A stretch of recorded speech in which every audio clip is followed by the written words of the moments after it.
In 1616, the Roman Inquisition hauled in Galileo, the Italian astronomer, and commanded him to stop saying that the Earth revolves around the sun. Shut up, they said. Everyone knows that's wrong, and you're a bad person for saying otherwise. That's a well-known story, of course, and we laugh about it now 400 years later because the authorities were completely wrong. Galileo is a hero. They are fools. And we explain this by pointing out that they were religious nuts. They were superstitious. Nothing like that could ever happen now. But it turns out the one constant in human history is human nature. And not only does it happen now, it happens more than ever. Watch Candace Owens get widely attacked, not by one person, but by everyone for being right. People like Candace Owens and others have been flagrant at putting out disinformation into the public sphere. The top performing post of the week was this post by Candace Owens, a far right-wing commentator and a favorite on Fox, denigrating George Floyd. It just shows how this website is a radicalization engine. You do have this sort of parade of MAGA world that are parroting Russian talking points. Tucker Carlson, Candace Owens, Tulsi Gabbard, I think somewhere along the line, they don't believe this, but they think that it's in their interest to say these things. These people are almost collaborators. That Candace Owens video was the top video on Facebook this past week, and she's saying all sorts of things about George Floyd and denying any systemic racism problems. And so there's a deeper fundamental issue with what the Facebook algorithm and all social media algorithms, what kind of content they reward. Others doubled down on vaccine disinformation. Folks like right-wing commentator Candace Owens, who told followers that she wouldn't take the vaccine even on her deathbed. Notice why they were attacking Candace Owens. What did she say? She said, well, actually, George Floyd was not murdered by a racist cop, much less by a systemically racist society. She said, actually, the vaccine doesn't work very well and it may be dangerous. She went on to say, no, Ukraine is not going to win the war against Russia. And for saying these things, every one of which has proven true, she was attacked as an immoral person, a racist, and a traitor to her country. What's interesting, however, is that no one leveling those attacks has ever apologized to her. And so maybe like Galileo, she's going to have to wait for her descendants to get the praise for her truth-telling. And we thought that seems unfair. So we decided to invite Candace Owens into the studio and congratulate her face-to-face. Candace Owens, thank you for joining us. Thank you for having me. By the way, you're about to have another descendant. Actually, yeah, 40 weeks, but I was not missing this. I was so excited. So I'm nice. honored to be here. Well, so it's a little weird to see yourself. Look, we all get things wrong. I certainly have gotten a lot of things wrong.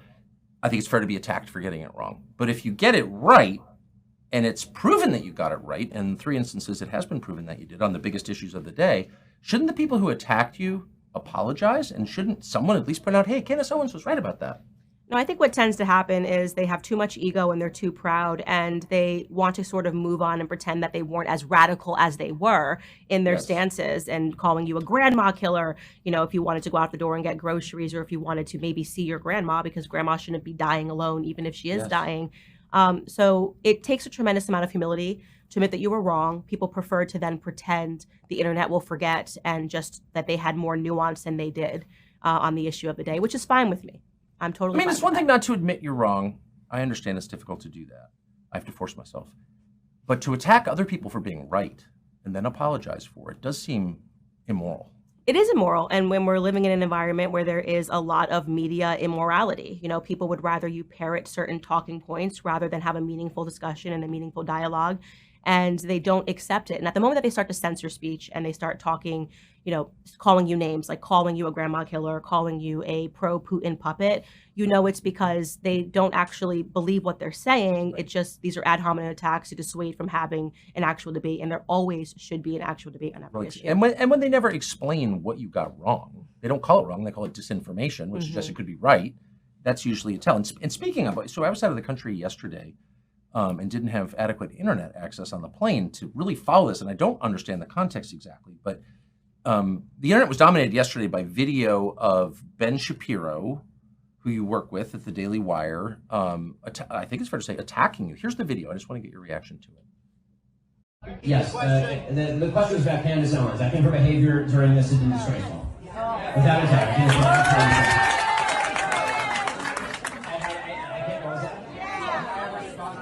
and she still works for my company. And I think she's been absolutely disgraceful. I think that her faux sophistication on these particular issues has been ridiculous. It's not faux sophistication, it's ridiculous. Everybody can see the moves that she's making and the things that she's saying, and I find them disreputable. So maybe there's a point in the video where he explains what exactly you did wrong and how you were wrong. I haven't seen it. But to call somebody, quote, absolutely disgraceful, particularly a coworker, seems like a pretty big step. What? And I really don't know the background here. What is that about? You know, there isn't much of a background. I saw the video when everybody else saw it when I woke up. No one warned you about it. Nobody warned me about it. It looks like maybe he didn't know he was being recorded. It looks like it was some sort of a private event. I got no clarity on the issue that he was particularly speaking on. And in what was said, I can't respond to it beyond what he's saying because it's just ad hominem attacks. I don't know. Yeah, because it's not, we disagree, or I don't think she's correct, or maybe she doesn't know what she's talking about. It's absolutely disgraceful. Yeah, exactly. And so I can't respond to it on a level of intellect because there's nothing that he has expressed in that, at least in that short clip, that he fundamentally disagrees with in terms of what I said. But I will say that I'm not going to respond with the same ad hominem attacks. Yes. I don't think it helps further discussion. And if that was me that was caught on a video saying that about colleagues that I work with, I would be embarrassed. So I think that the video speaks more to Ben's character than it speaks to mine. Has he texted you to apologize or explain or anything? No, nothing. I haven't heard a single word. It just was sort of something that he said. And you know what? Ben and I have many disagreements, so I don't think that that's particularly something that's interesting. We disagreed on the COVID vaccine. We disagree on Ukraine and Russia. He has taken virtually every stance that has been the opposite of mine on every issue over the last 5 years. So I don't think that that's particularly remarkable. Vaccine. Really, I didn't remember that. Yeah, he was pro the COVID vaccine. I was anti the vaccine. We were all idiots for not getting the vaccine. So that's totally fine. I am totally open to people having a difference in opinion. Right. I would hope that amongst colleagues that it would always be civil disagreement, and I would never in a private event stand on a table and talk badly about Ben. It's just it's a little weird. So he was on the left on those three biggest issues of our time, is what you're saying? He has converted his opinions. He's accepted responsibility. He said, I was wrong about the vaccine. Oh, good. He is, obviously pro pharma. His mom's a doctor. And I say to people, I'm very aware of my perspectives on big pharma, and I talk about it on my show openly. And I think that that's a tremendous credit to the Daily Wire that they allow a difference of opinions. But I as I said, hope that it would remain respectful and that you wouldn't throw your colleagues under a bus, so to speak. I think that's fair. And just for clarity, because I really don't know, is he your boss? I think there's a lot of misunderstanding about Ben's involvement. He's not the CEO of the Daily Wire. He is not making the day-to-day decisions at the Daily Wire. And I do want to make it very clear because people are like, how could you possibly save Daily Wire after this? I have a very good relationship with the co-CEOs of the Daily Wire. Especially right now, the acting CEO is Caleb Robinson. He's a wonderful person. He's worked very hard to be where he's at. We have a lot in common that we connect on. And so people don't get to see that, which is unfortunate. Ben lives in Florida. He's not a part of the day-to-day movement of the Daily Wire. The rest of the hosts have their shows situated in Nashville. So we see each other every day. We talk. There's great camaraderie. And there's actually more agreement. There's actually a lot of people that are, as I describe myself, just pro-America first. And I think I've been that way consistently throughout my political career. Whether people agree with it or not in different moments is up for debate. But I don't want that video to become a reflection of how the Daily Wire works and the Daily Wire operates, because I have had a very good experience with the CEOs and, love Michael Knowles, love Matt Walsh, Andrew Klavan. We all get along really great. Well, it certainly speaks well of the Daily Wire then. So it's not, a clip like that on the internet, Candace Owens is out or something. That's doesn't sound like that's what it means at all. Yeah, no, it's a small group of people. We see each other every day. Right. Brett Cooper is another one who just joined about 2 years ago. She's great. She's up and coming.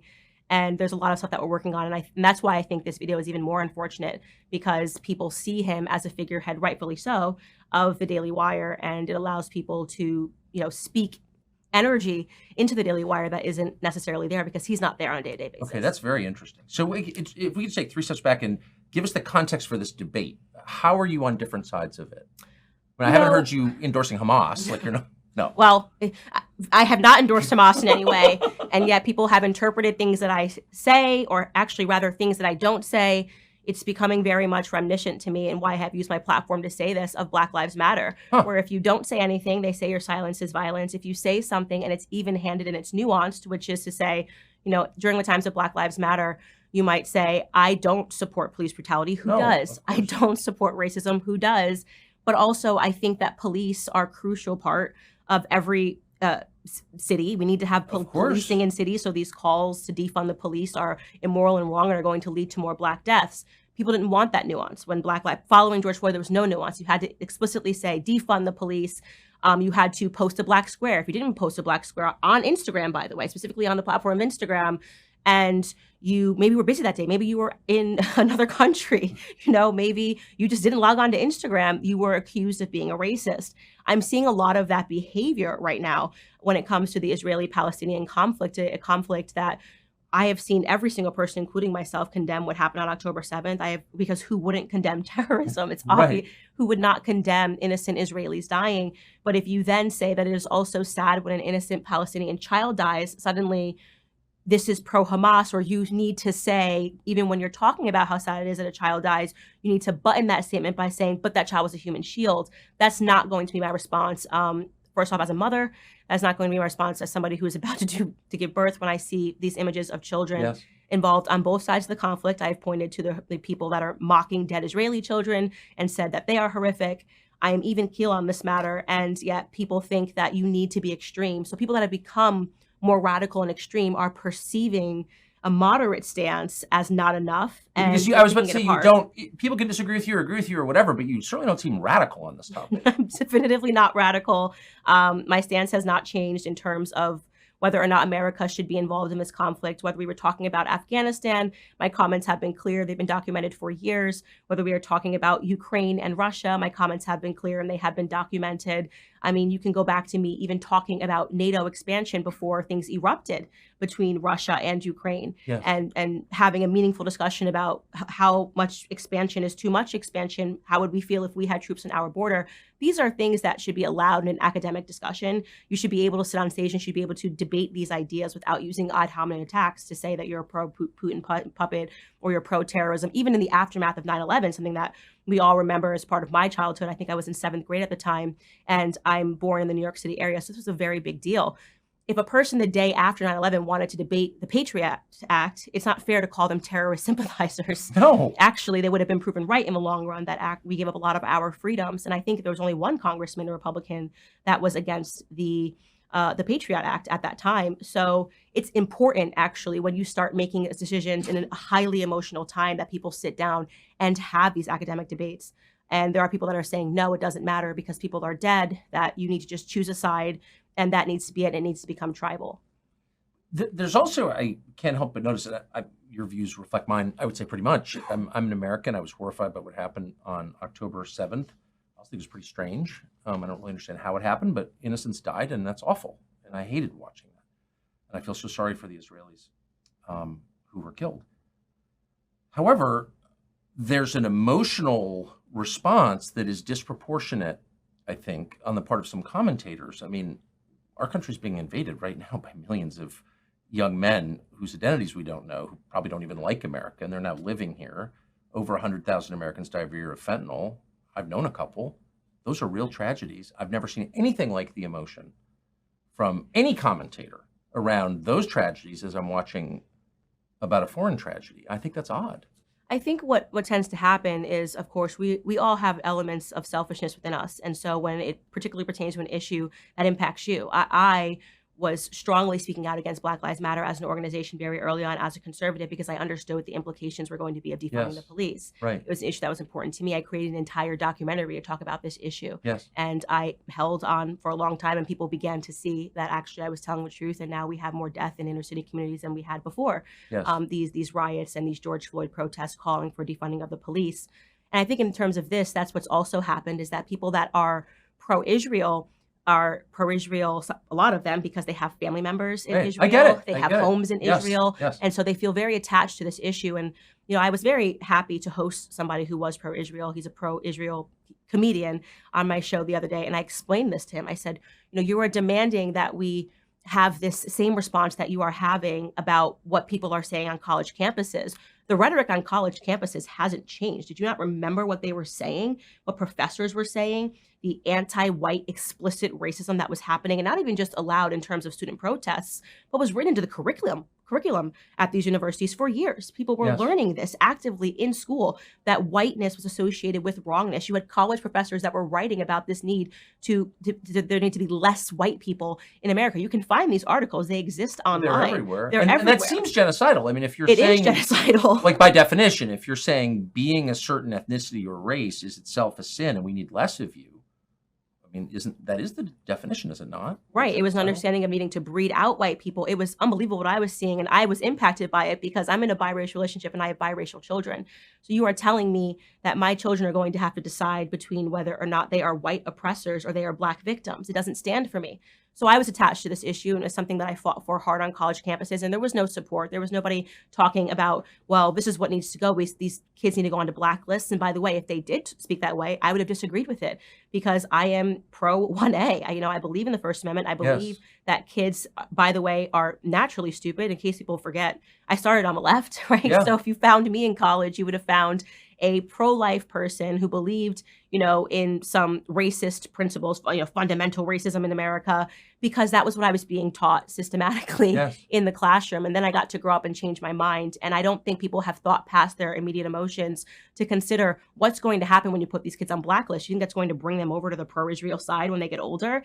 Most of these kids, especially when you're talking about the cream of the crop at these Ivy League universities, already have access to money and wealth and connections. And so maybe debating the issues and explaining to them why it was wrong to sign this specific letter, which didn't call for explicit violence against the Israelis, but it actually was very poorly timed, and it blamed them for what happened, which would have been horrific. Imagine after 9/11, somebody issues a letter on college campus that says, "Oh, well, sorry about the fire department." I agree. Yeah, I get why donors are mad. Imagine, and by the way, I support donors giving money to things they agree with. Yes, I support that. I strongly do. Yep. The part that, and so I had no problem with that at all. Same. You don't like it, don't pay for it. Good for you. However, then I thought, well, wait a second. If the biggest donors at, say, Harvard have decided, well, we're going to shut it down now, where were you the last 10 years when they were calling for white genocide? You were allowing this. And then I found myself really hating those people, actually. That you're okay with that? On what grounds were you okay with that? And this is what I've been trying to explain to the pro-Israel lobby, that what you are seeing as lack of support is people that are asking the question is, where were you as we have endured all of this? You were paying for it, actually. Right. You were paying for it. You were paying for it. You were calling my children immoral for their skin color. You paid for that. And so why shouldn't I be mad at you? I don't understand. And so that is, obviously you have a ton of white people that are asking this question, and they're now being called anti-Semitic. And I think that that's wrong. I think these are meaningful questions that deserve to be answered. Why was this sort of verbiage allowed into the curriculum? I mean, could you imagine if in the curriculum it said that every Jewish person born is a terrorist? This is systematically what has been said. I would be totally opposed to that. You're learning this, not even just, by the way, at the college campus level, in high schools. I've covered this on my show at high schools, that they are now allowing children to stand up in an auditorium during, not Black Lives Matter Week, during, what is February? Whole month of February, African American month. Black History Month. Black History. I was like totally blanking. I'm like, what is February? Black History Month. They were allowing at this very elite school $50,000 per month. To attend the school per year to attend the school for these children to stand up on a stage and yell in an auditorium. Black kids were allowed to be on the stage. White kids were sitting down at this elite school, and they said, "You don't know what we lived through. You don't understand how your whiteness impacts me." This is going on in New York City right now. That is explicit anti-white racism that is happening. And I covered it on my show extensively. Nobody cared. There was no bus calling these kids anything wrong. And so trying to explain that of why people maybe are not reacting with the amount of vigor that you would like to see is now being interpreted as anti-Semitism. So everyone's being called anti-Semitism. It's a little bit like watching the city of San Francisco in the week before Xi Jinping shows up become totally clean, sparkling clean. There are no junkies or rapists on the street. And you feel like asking the authorities, well, wait, you had the power to do this, but you didn't? You had the power to stop racism at Harvard, but you didn't? Why are you not a criminal, actually, for allowing that? I don't have you asked anybody this? Have you asked a donor this? I've been trying to get one on the show. I support what you're doing. It's great. Don't pay for what you don't like. But you did like the white genocide stuff. You're kind of okay with that, huh? Right. And I've even asked, did you use your platform to speak out against it? Because I've been speaking out against this for years. And now you're demanding that I use my platform to focus on a conflict that's overseas. Yeah. And the answer I tend to get is no. I didn't talk about what was happening. I didn't realize it was happening. So it actually is quite a selfish viewpoint, which we all have. We're all guilty of it. Oh, I get it. I get it. We write ourselves into the storyline. How is this going to impact me? And that is, I think, is why it feels existential for other people and not existential for people that have been dealing with this for the last decade. I know, but it's a pretty simple principle that, existed at 54, I can tell you, in this country for a long time, certainly from, say, the Civil Rights Act until, 15 years ago.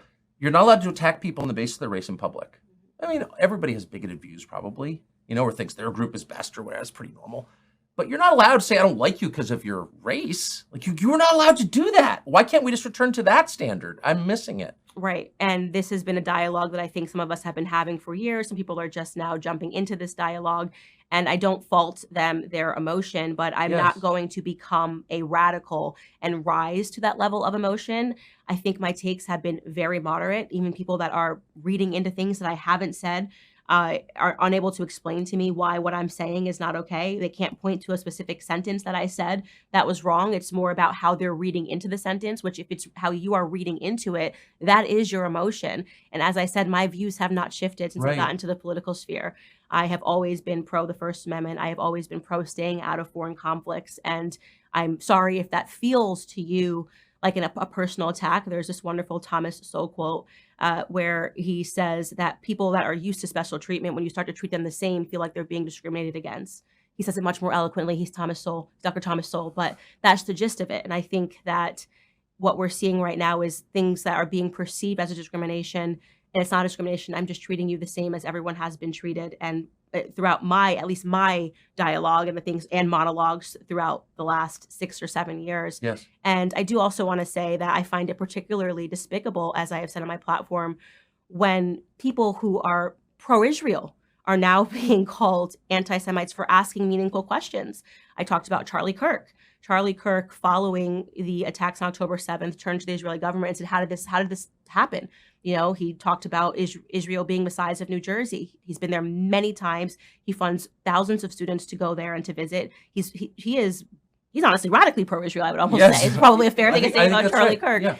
And he was asking these questions with the intent of, if these were your children and they were involved in this horrific attack, wouldn't you want to know these answers? He's like, you can't move 5 feet without seeing an IDF soldier. I've been to Israel, and that is a fact. I have too, a number of times, and I admire their border barriers, and I always have. I always think, I wish we had that. So it's a totally fair question. Totally fair question that he asked, and it got interpreted, and then there were suddenly these attacks asking the question of whether Turning Point was seeping with anti-Semitism, and how unfair to, after all of the work that he has done to support your cause, to turn your back on him and to call him an anti-Semite because you don't like a question that he asked that actually was being asked from the heart and with a little bit of rage toward this even being allowed to happen. We always have to hold our governments accountable in how they are responding. And plenty of Israelis, some of whom I know, are asking that question, and why wouldn't they? You said a minute ago that one of your concerns about having a news story or a public conversation defined by emotion is that it allows the people in charge to change our lives and to take away our civil liberties because we're so distracted by the rage that we feel or the sympathy that we feel. I mean, these are some good feelings too, but we can be manipulated during moments like this.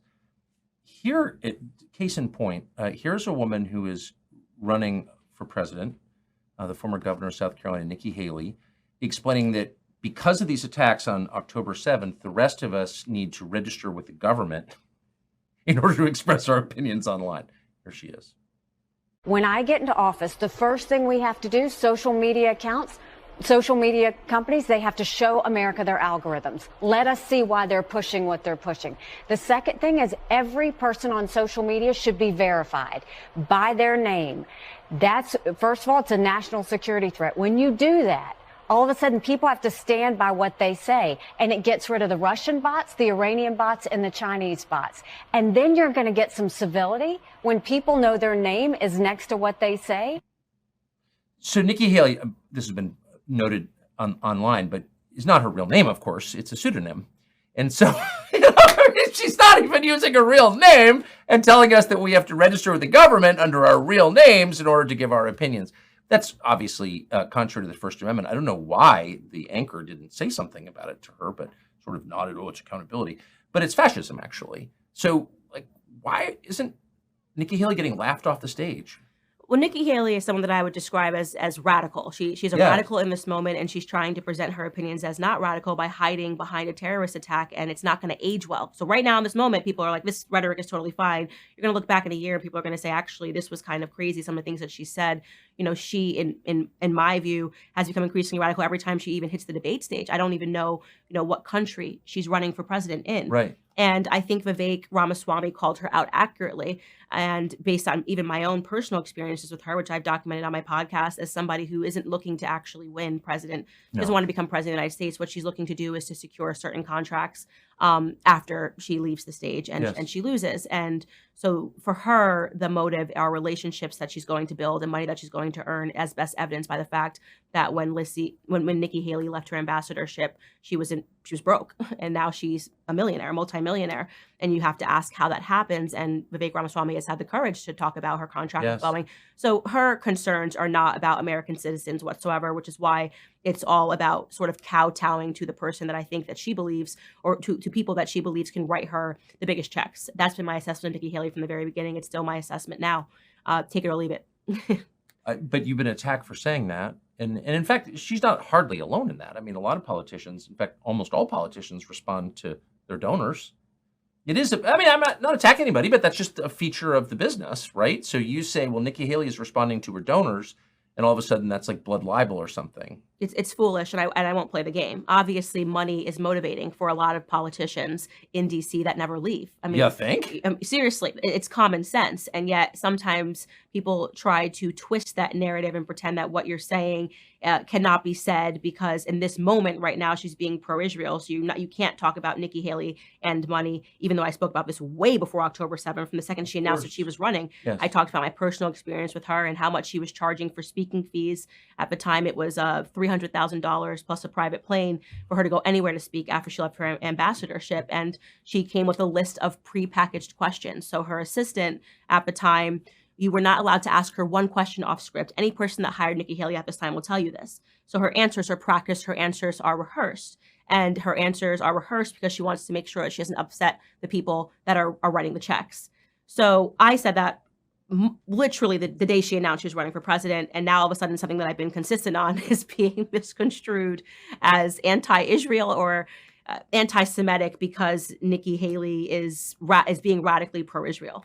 So it does concern me, however, because in American 2023, the only people defending the First Amendment, the foundational right, the right that precedes all other rights, which is the right to say what you really believe and prove you're not a slave, the right is the only group that defends that freedom. And now they're not.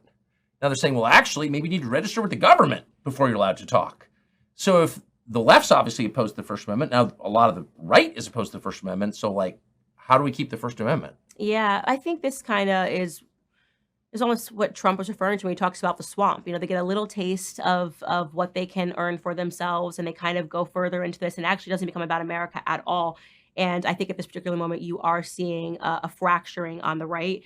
There are people that are pro-America, America first. I am a person that considers myself pro-America, America first. And it absolutely makes my skin crawl when people try to tie America's success to what we have to do overseas. I believe in national sovereignty. I believe that America has what it takes here at home to be a great nation. And actually, I think history sort of tells us that once we started this campaign of international liberalism following World War II, things kind of started falling apart, especially this a steep decrease following the 1960s, without question. I mean, socially, morally, economically, this has been a nation that's in decline. And so I cannot stand when I see these politicians on stage emoting and saying sentences like, we can do both.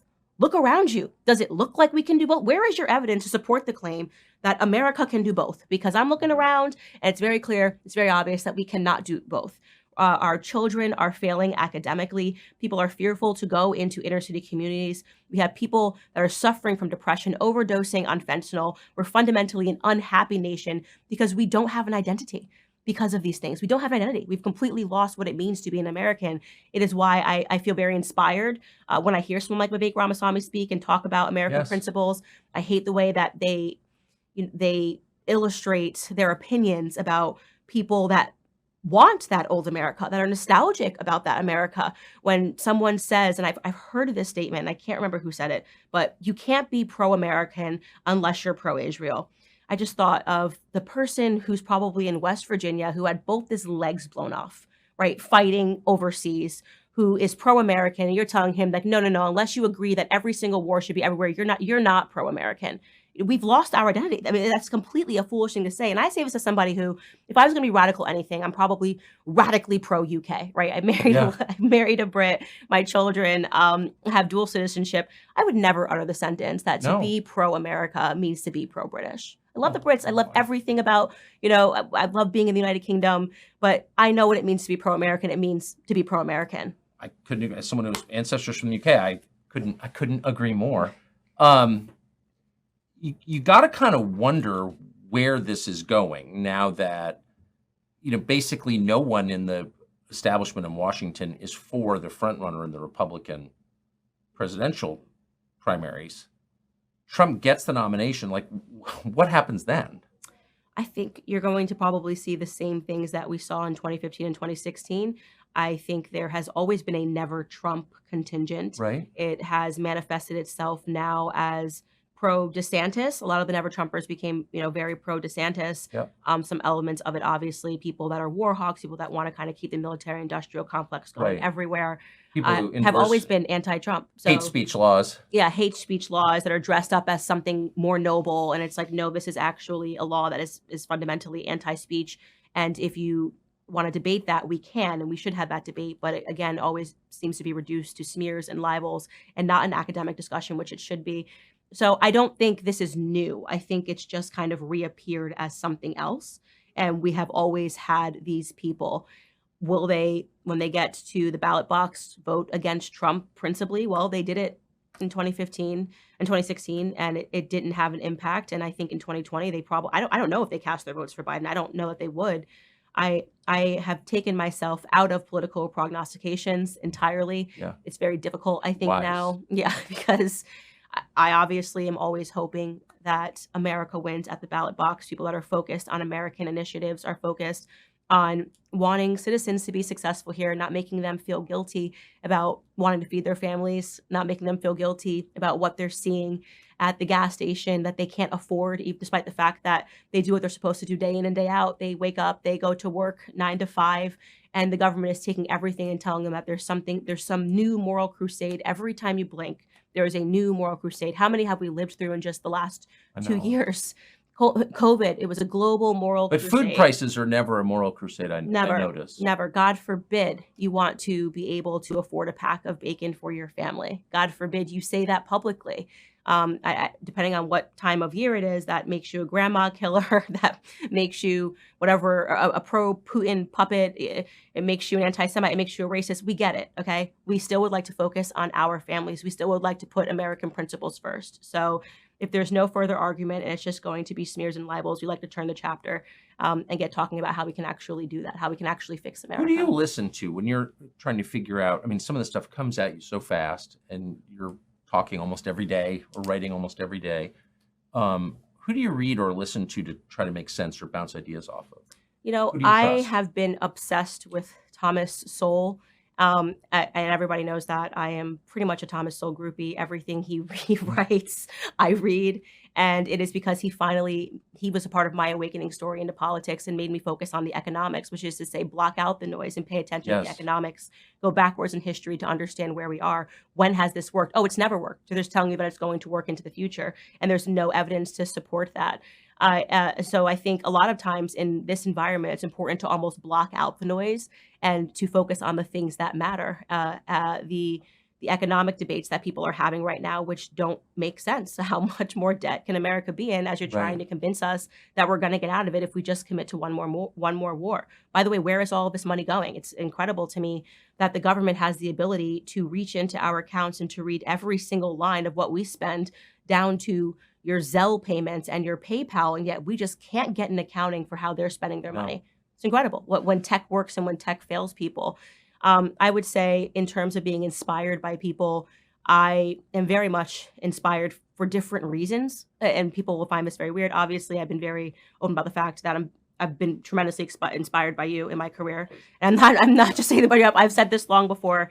Tucker Unleashed has been the greatest thing. It is something that we have needed, and it has been a great addition to the American campaign. I also am inspired by Elon Musk. He is so different from me, and we probably have very little in common. And yet, in this weird way, his fight for freedom and what he did for Twitter is something, there are no words to illustrate what that actually meant in terms of the global conversation. He is a hero. You know, if everything else that he did was bad, he would be measured as a good man. And that's my belief. I agree with that. I'm inspired by people like Dana White. Yeah. The ability to, during BLM, I absolutely love Dana White.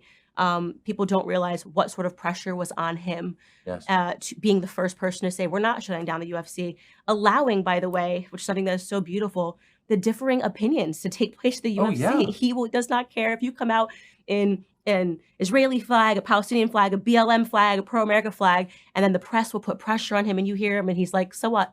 They're going to bash each other as soon as they get into the octagon. What are we going to tell them what they're going to think? You know, that means something. These are little battles that we're winning, and people are fighting them on different fronts. And these are the cultural people, the political people. Thomas Massey, for being the most consistent congressman in terms of what he supports and what he doesn't support, is someone else that I admire. So there are a lot of different people that I admire, but I think what they all have in common is an underlying belief in freedom and a hatred for people who are trying to tell you it's freedom when they are trying to censor you and to belittle you and to smear you and to libel you.